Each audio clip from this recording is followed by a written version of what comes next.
खून नहीं बहा, लेकिन सपनों का कत्ल हो गया।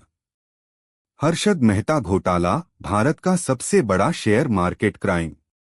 मुंबई, 1990 का दशक। देश आर्थिक बदलाव के दौर से गुजर रहा था।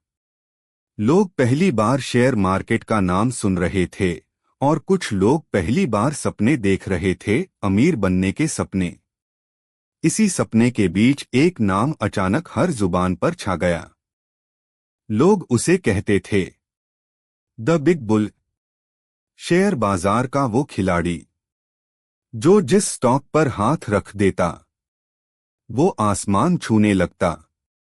लेकिन बहुत कम लोग जानते थे, ये कहानी जितनी चमकदार दिखती थी, अंदर से उतनी ही खतरनाक थी।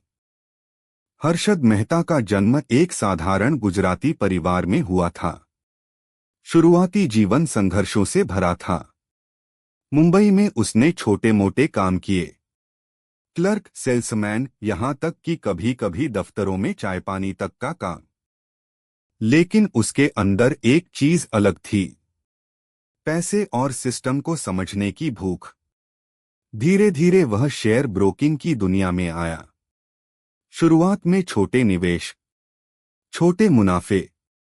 लेकिन हर्षद संतुष्ट नहीं था। वह सिर्फ पैसा नहीं चाहता था, वह ताकत चाहता था। वह चाहता था कि पूरा मार्केट उसके इशारे पर चले। 1991-92 आते आते हर्षद मेहता का नाम एक ब्रांड बन चुका था। उस समय लोग शेयर मार्केट नहीं समझते थे, लेकिन एक बात समझते थे, अगर हर्षद ने खरीदा है तो शेयर जरूर बढ़ेगा। एसीसी, स्टील, बैंकिंग, सीमेंट, हर सेक्टर में उसके नाम की चर्चा थी। सेंसेक्स, जो सालों से 1000 के आसपास घूम रहा था, अचानक 4000 के पार चला गया। लोगों को लगा भारत तरक्की कर रहा है, एक नया युग शुरू हो गया है। लेकिन असल में यह सब कृत्रिम उछाल था। यही वो सवाल था जो बहुत देर से पूछा गया, इतना पैसा, इतनी बड़ी खरीद, एक आदमी के पास आ कैसे रहा था? इसका जवाब छुपा था बैंकिंग सिस्टम की एक गंभीर खामी में। उस समय बैंक सरकारी बॉन्ड्स का आपस में लेन देन करते थे, इसके बदले दिया जाता था बैंक रिसीप्ट, बीआर। बीआर एक भरोसे का कागज था, मतलब पैसा सुरक्षित है। हर्षद ने यही खेल खेला। उसने कुछ बैंकों के साथ मिलकर या सिस्टम की कमजोरी का फायदा उठाकर फर्जी बीआर बनवाए।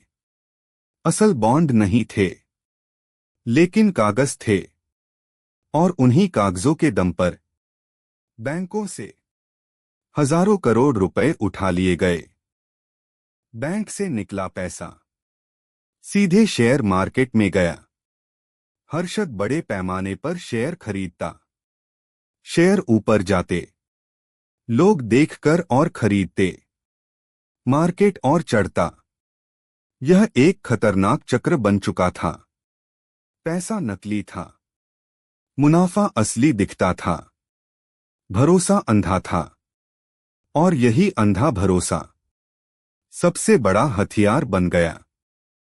इस दौर में हर्षद मेहता का आत्मविश्वास अहंकार में बदल चुका था। महंगी कारें, शानदार बंगले, टीवी इंटरव्यू। वह खुलेआम कहता था, मैं मार्केट को चलाता हूं। लोग उसे भगवान समझने लगे थे, और भगवान पर सवाल नहीं पूछे जाते। लेकिन हर बुल मार्केट के पीछे एक क्रैश छुपा होता है। इसी बीच एक महिला पत्रकार ने वो सवाल पूछ लिया जो किसी ने नहीं पूछा था। सुचेता दलाल। उसने देखा मार्केट का उछाल असामान्य है। उसने जांच शुरू की। पैसे के स्रोत की। और धीरे धीरे सारी कड़ियां जुड़ने लगीं। फर्जी बीआर, बैंक अधिकारियों की लापरवाही, और एक नाम, हर्षद मेहता। जैसे ही घोटाले की खबर बाहर आई, शेयर मार्केट हिल गया। सेंसेक्स गिरने लगा। लाखों निवेशकों की पूंजी कुछ ही दिनों में मिट्टी हो गई। जिन लोगों ने घर गिरवी रखकर शेयर खरीदे थे, वो सड़क पर आ गए। यह सिर्फ आर्थिक नुकसान नहीं था, यह भरोसे का कत्ल था। हर्षद मेहता पर 4,000 करोड़ रुपए से ज्यादा के घोटाले का आरोप लगा। 27 से ज्यादा केस, जेल, पूछताछ। लेकिन कहानी यहां खत्म नहीं होती। हर्षद बार बार यही कहता रहा, मैं अकेला दोषी नहीं हूं, सिस्टम ने मुझे ऐसा करने दिया। और यह बात पूरी तरह गलत भी नहीं थी। इस घोटाले ने पूरे भारतीय वित्तीय सिस्टम की कमजोरियां उजागर कर दी। बैंकों की लापरवाही, रेगुलेशन की कमी, निगरानी का अभाव, एससीबीआई के नियम इसी केस के बाद सख्त हुए।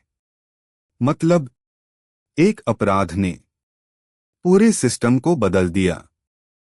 2001 में हर्षद मेहता की मौत हो गई।